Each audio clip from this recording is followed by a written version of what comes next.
We have a standard to uphold. You should always be practicing things, take courses, put yourself out there, go to FDIC. There's so many hot classes in the States or even in Canada. There's so many people to reach out to and just go train with others. That's what I love about firefighting.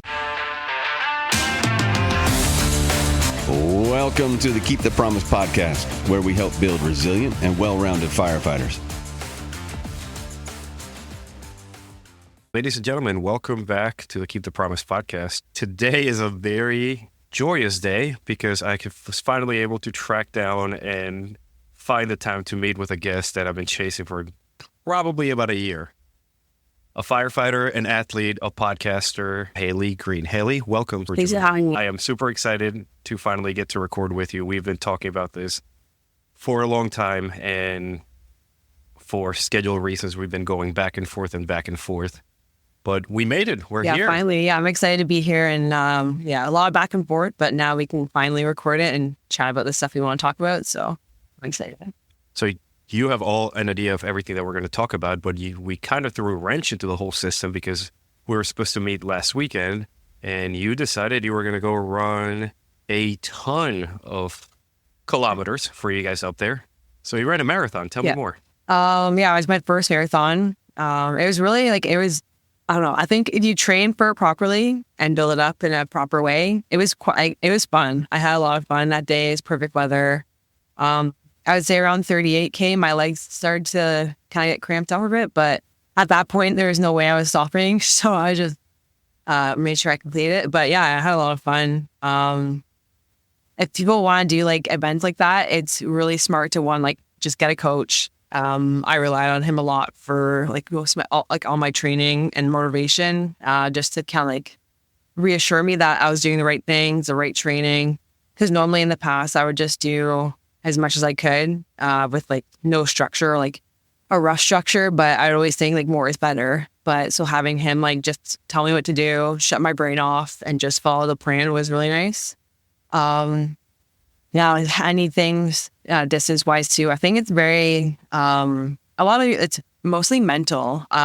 When your body's kind of telling you to stop or you feel like you're in pain, I just always would tell myself, I'm okay, the pain's going to end at some point when I'm finished. So I'm I just gotta keep going. And it's a lot of just, I know some people do a landmark trick where it's I'll run to the stop sign and then I'll stop if I feel bad. But then you keep going because it just kind of I'm already at 25K or something like that. So yeah, if people want to get into endurance stuff, and I never used to be a runner. I started running maybe 5 years ago, but again, it would be a 5K, 10K.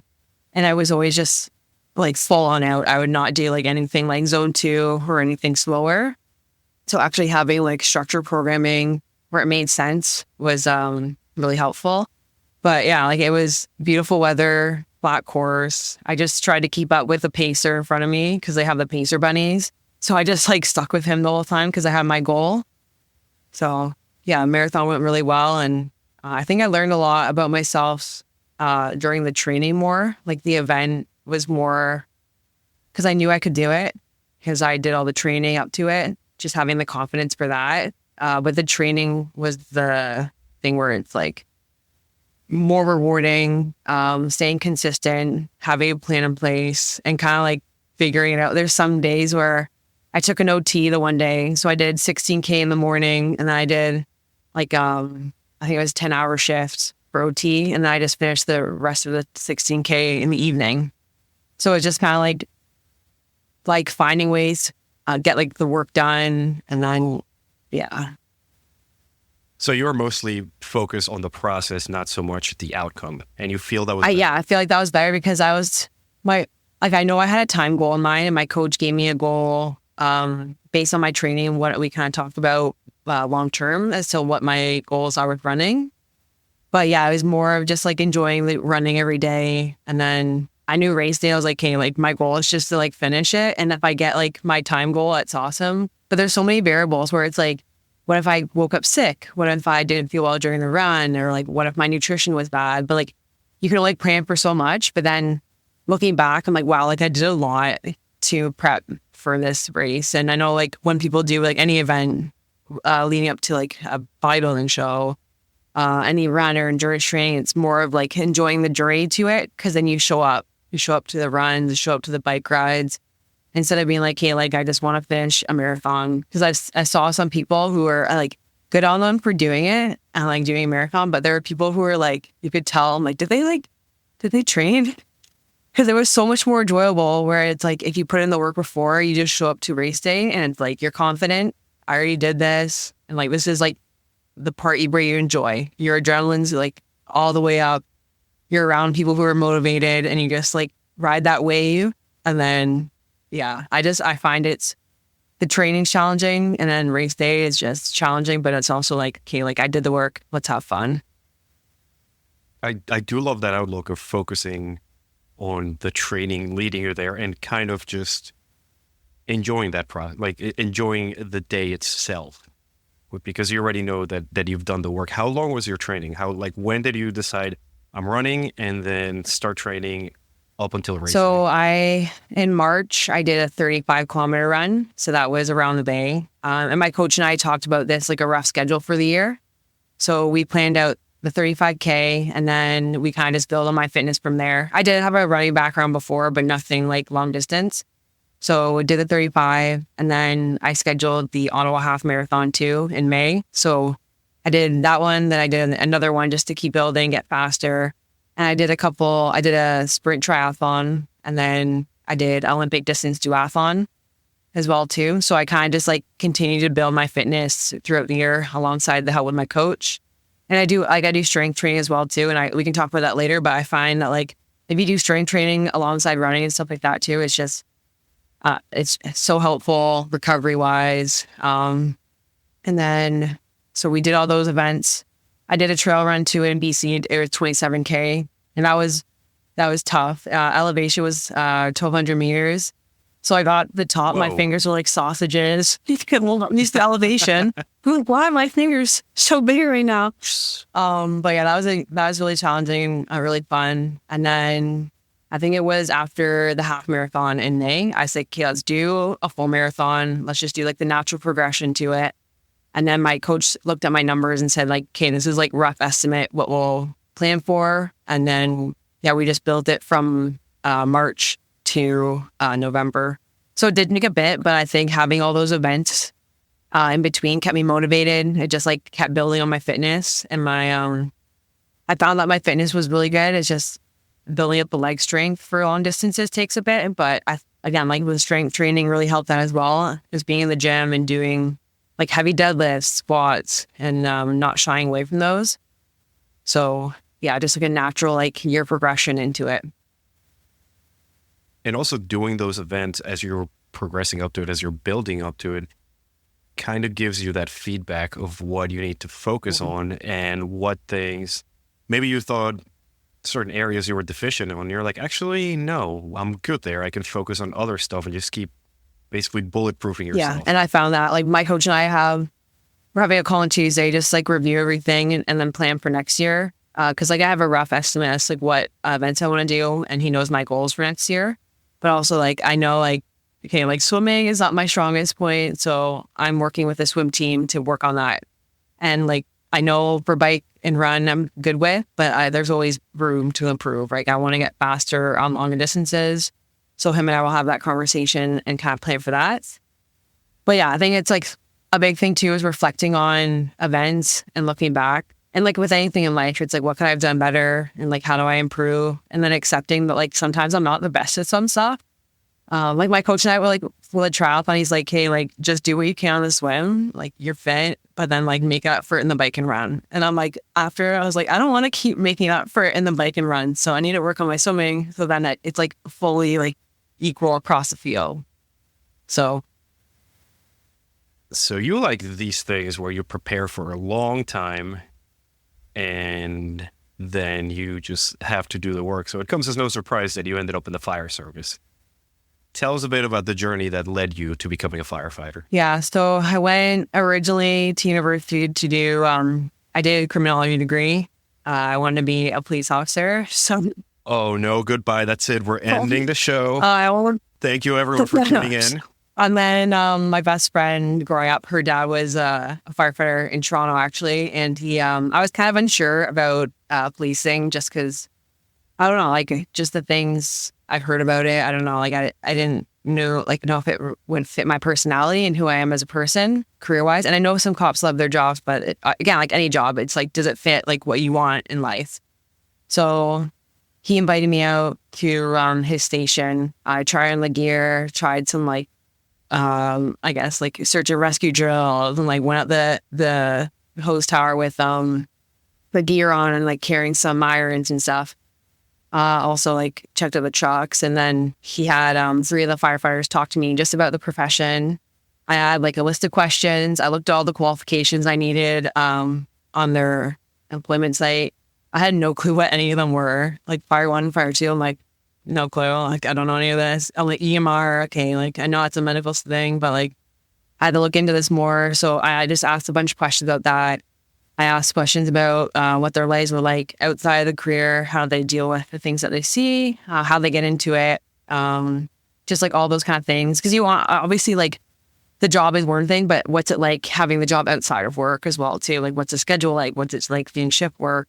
How do they manage that? So I just asked a bunch of questions. And then I talked to my family about it. And then I think a week later, I did a bunch of research, found my program, and then signed up. So it was pretty quick. Like a week later, I was like, okay, I'm just going to do it. So then I did all my training in Texas. So did like the hybrid program, because then I worked full time. I didn't want to go back to school full time. So I did that instead. Came back, got my DZ, like the driver's license to operate a fire truck, got my EMR, everything that came back here. And then started working. Like I already worked out, but I was pretty small at the time. I was like, for reference, I was like 120 pounds, like 5'10". So not the healthiest. So I had to realize that after, because I was a volunteer firefighter too for about 2.5 years. There was a call and I was like, I don't think like I could do this like full-time job being this size. So I hired a coach. I was super fit, but it was like more of, I could run, like I could be like an endurance athlete kind of thing. Like there's no size on me. So put on some muscle, got strong, passed all the physical stuff. After like it was a couple months after that, put on like the weight, did all the skills testing, and then just started applying. I think what made me successful was mentorship, just asking people for help. Going out, like obviously being a volunteer was helpful too, because I got experience in the field. So I got like I got to go to calls, and they kind of built me up to it as well. Like any call that you would see like a junior firefighter, you'd be like, okay, like maybe we'll like ease her into this, or like, and that kind of aspect. And then all the guys in volunteer were senior, like I would say they're like 35 to like 55-ish. So I was a new person. So anything training wise, I was told to go first. So I got like a lot of reps, which is super helpful.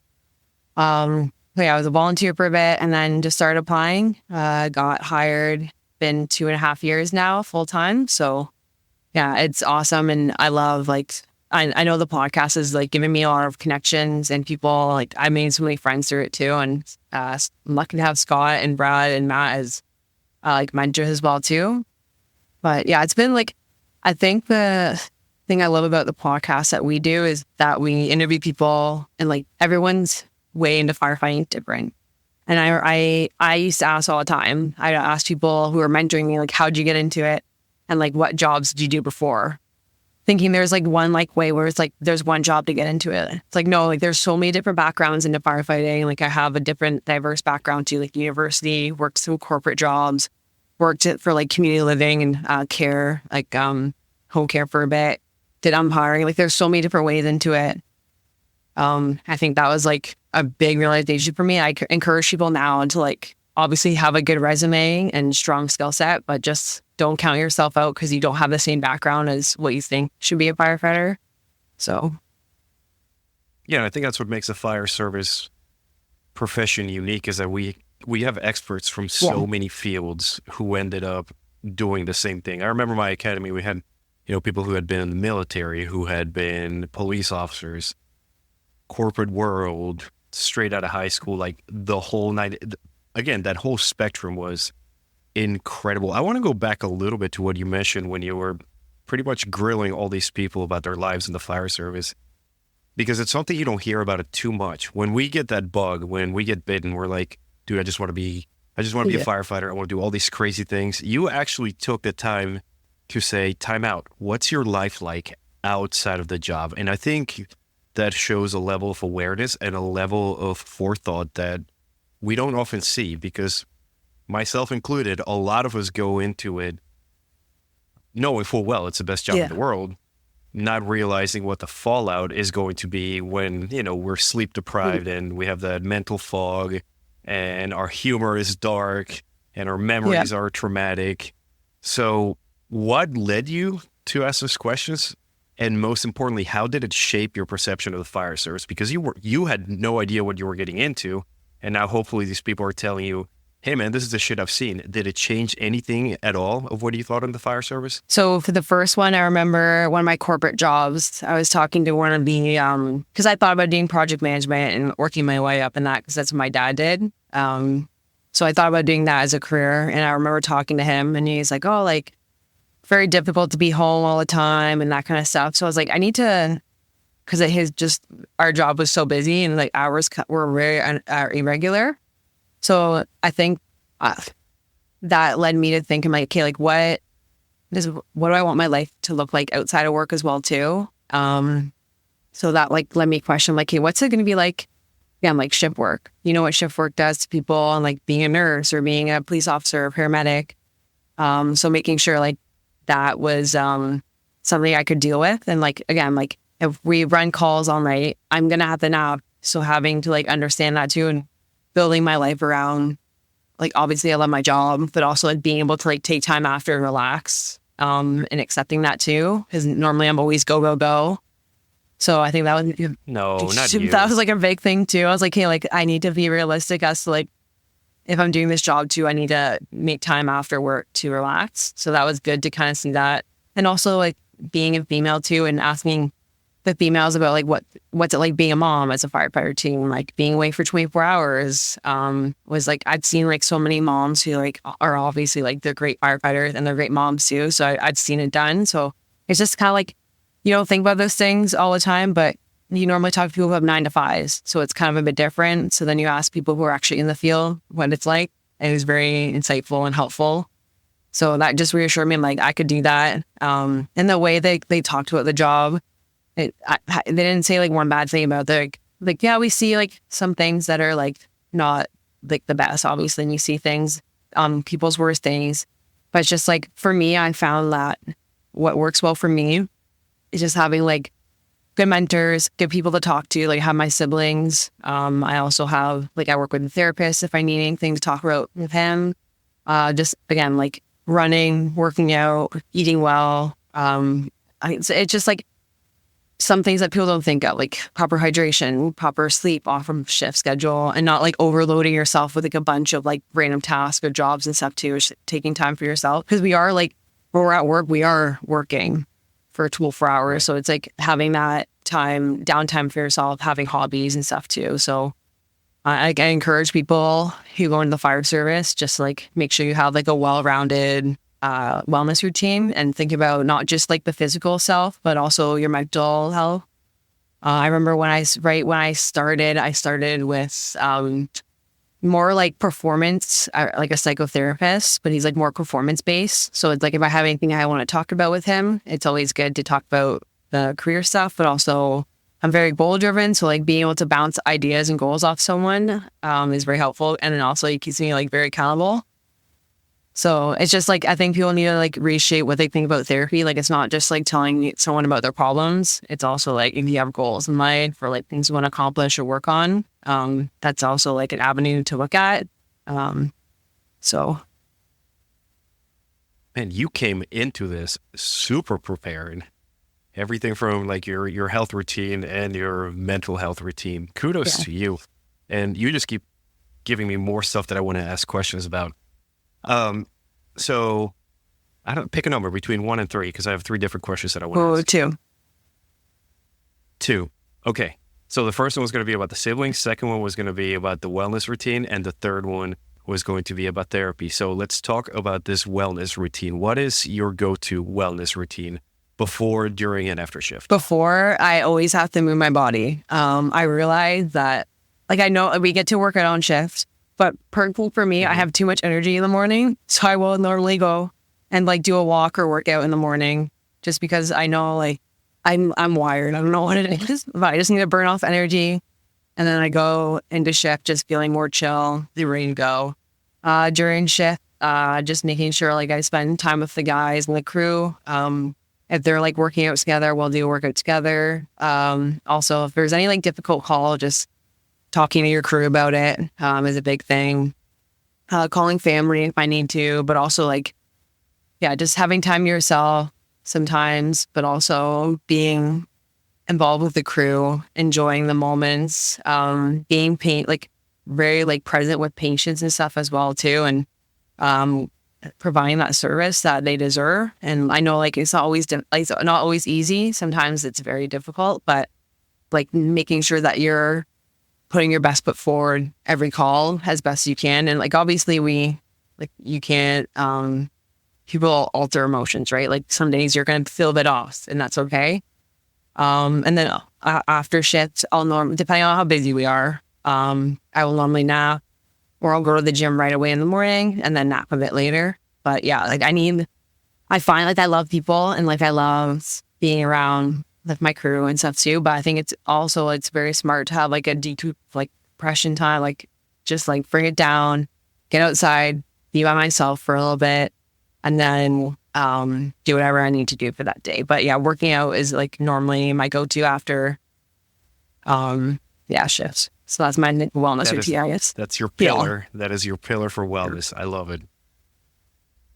Yeah, and the point that you said about taking time for yourself is so real, because I remember there were times that I would just look at my crew. I wouldn't even say anything. I'm like, I love you guys, but I can't fucking stand you right now. So I'm going to go outside and hang out by the fuel pumps and nobody bother me. And I hope we don't get a call because I've been hyper socialized. Sometimes you would even go to the bunk room to just try to chill.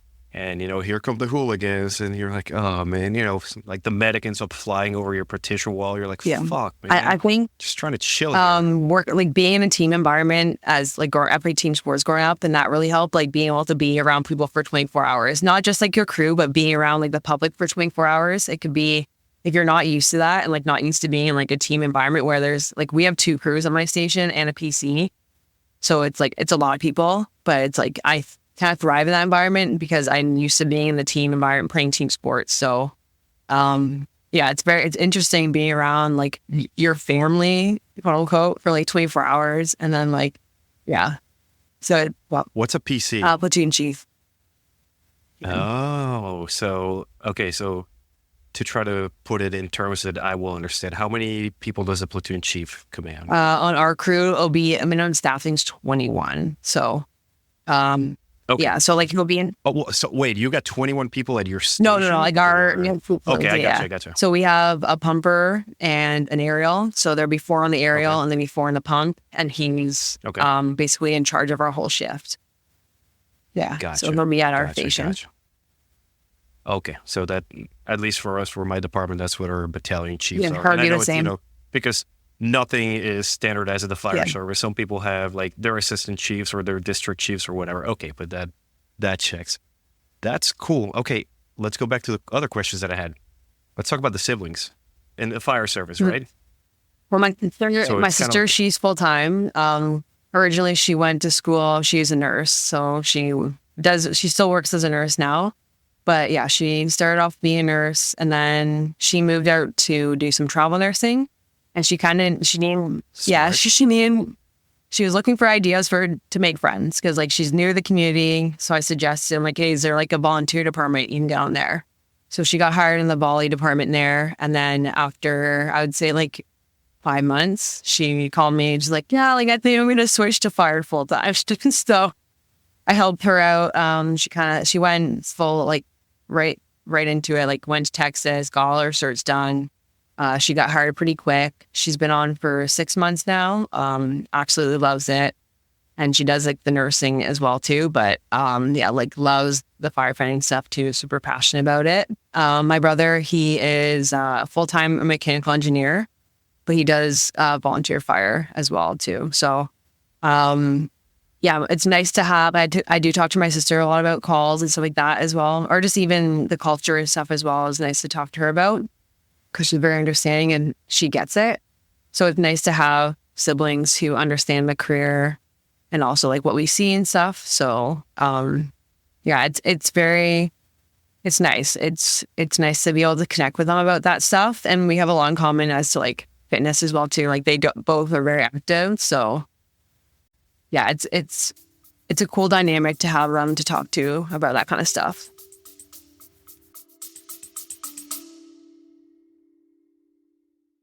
This episode of the Keep the Promise podcast is brought to you by, well, us. We didn't just choose this life. We took an oath. An oath to be aggressive when the situation demands it. An oath to stay fit so we can give our best when the stakes are highest. But let's be honest, this job isn't just about fighting fires. It's about resilience, readiness, and being well-rounded in every aspect of our lives. That's where Keep the Promise steps in. As a patron of Keep the Promise, you're not just supporting a podcast. You're joining a community of like-minded, aggressive firefighters who want to be the best at their craft.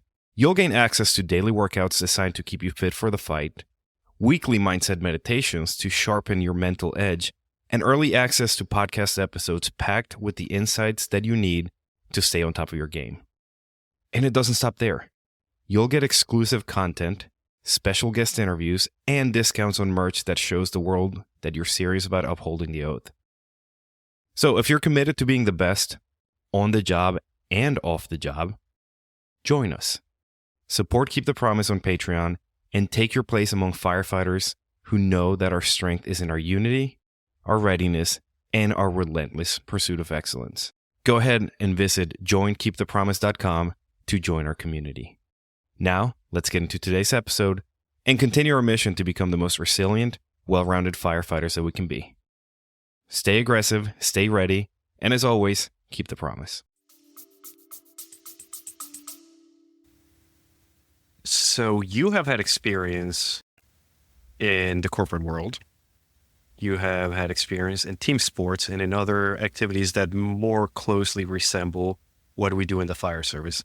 And you're a smart person. What sort of insights did you get coming into the fire service, into the culture, having background in both pretty like opposite ends of the spectrum, right? The corporate world being this sterile, like lifeless, soul-sucking thing. Team sports being all about the team.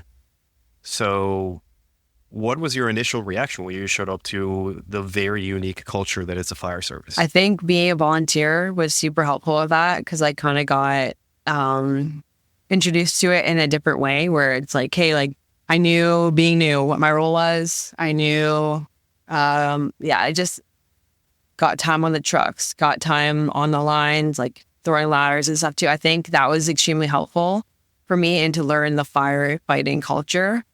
And also having mentors as well too, to talk to like Scott. I had a bunch of like mentors who are full-time firefighters as well out here. So I think learning it that way was the best. For the team aspect, I think it's just make sure you help out each other, like any like team. There's always like one thing that there might be someone better at it than I am. And then there's some things that I'm better at than other people. So it's like having your captain to understand your strong points and your skills. And when they obviously tell you to do something, it's because they were relying on you or they know that you're confident and you can do it. So that's like the team aspect, which I really like. And the corporate aspect, I think that really helped me. Again, like with public speaking, any of the like resumes, cover letters, interviews, I think just like a sharp conversationalist, and then being able to do like any time management, because I did work in project management. So I was able to kind of like break down the year and kind of see how I'm going to get all my certs done and kind of how I manage my time better. Because obviously it's busy. Like I had to work a full-time job and then pursue fire is like a full-time job. And I was a volunteer firefighter too. And you had again, like volunteer in the community. You gotta go to interviews. You gotta do your prep for your OFAI, like all like the skills and the fitness testing. So it's like having good time management skills as well too. That's what I kind of got from the corporate side. So I also find it super interesting that you guys have the setup where you have to take your training before you get hired. To me, at least in like the Eastern Seaboard, it's always been you get hired, you get put through an academy, they indoctrinate you, teach you the way, and then off you go. And it wasn't until I started traveling to different places for training that I learned that so many people go out of state. There, I don't know where you went in Texas, and now I know Fire Department Training Network is a big one. And people will go get all their different certs and then go back. I think Florida was pretty similar. You go to the Florida State Fire College, you get your certs, and then you get hired. So it's such a unique system. You have to get all the certs, apply, and then you go through the recruit training. How long was that? Ours is 7 weeks. So I was hired with there's 7 of us. So myself and 6 guys, and we got hired. I got hired in April. We started recruit training in August, and it was 7 weeks. I was on the trucks by Canadian Thanksgiving. So I kind of like that. It was nice to get right into it and learn from the guys on the trucks too. I had a mentor, and obviously a bunch of the guys on the trucks were helpful too. And I never felt, I felt confident going on the trucks and like eager to learn. I think that was like the best way to kind of like describe it. Like obviously you're kind of nervous. You're learning people. You're in a situation where you're a firefighter now. So, but I felt like very well mentored. Everyone is super like good at answering any questions I have and stuff like that. So, and if I have anything I'm unsure of, I'm okay with asking it and getting reps on and practice too. Because again, like I was on for a couple of years as a volunteer. You're not going to be like with everything with firefighting. You have to practice. You have to get reps in. If you're not practicing regularly, it's like muscle memory. You might forget it. So just like having good mentors and stuff like that as well too has always been good. So the mentorship I want to touch on, because you've mentioned a couple times about Scott and the rest of the crew at Multiple Calls. You're also a podcaster. So tell me more about the Multiple Calls podcast. Yeah. Well, Scott does all the podcasting. He's always the one who interviews the guests, but I've been on it once, which is really, I was super nervous at that time because it was the first time I've ever been on a podcast. Well, you're crushing it this time. So the nervousness from the first time is nowhere to be found. But it's always interesting listening to yourself back.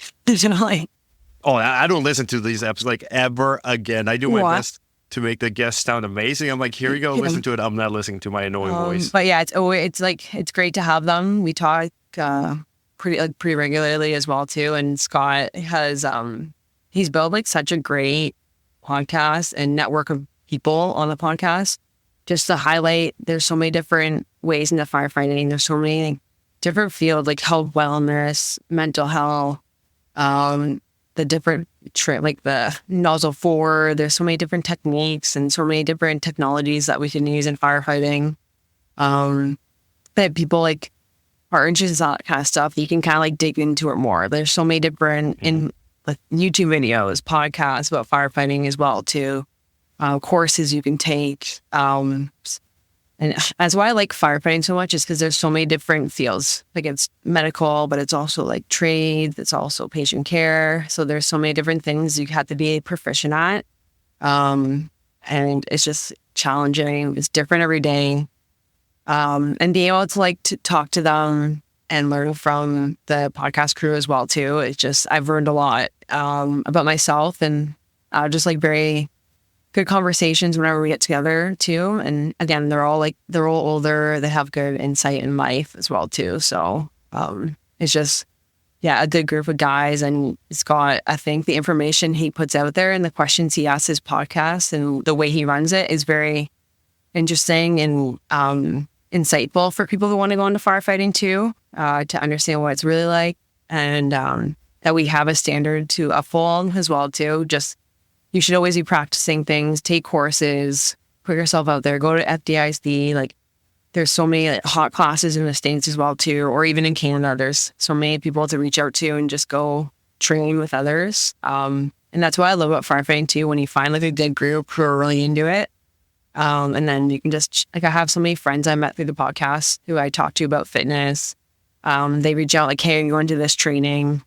I made like really good connections in that way. So I kind of just, if I ever feel like a lull, these people, I feel like they reach out at the perfect time to like kind of keep the fire going. So yeah, it's always like fun to talk to others about firefighting too.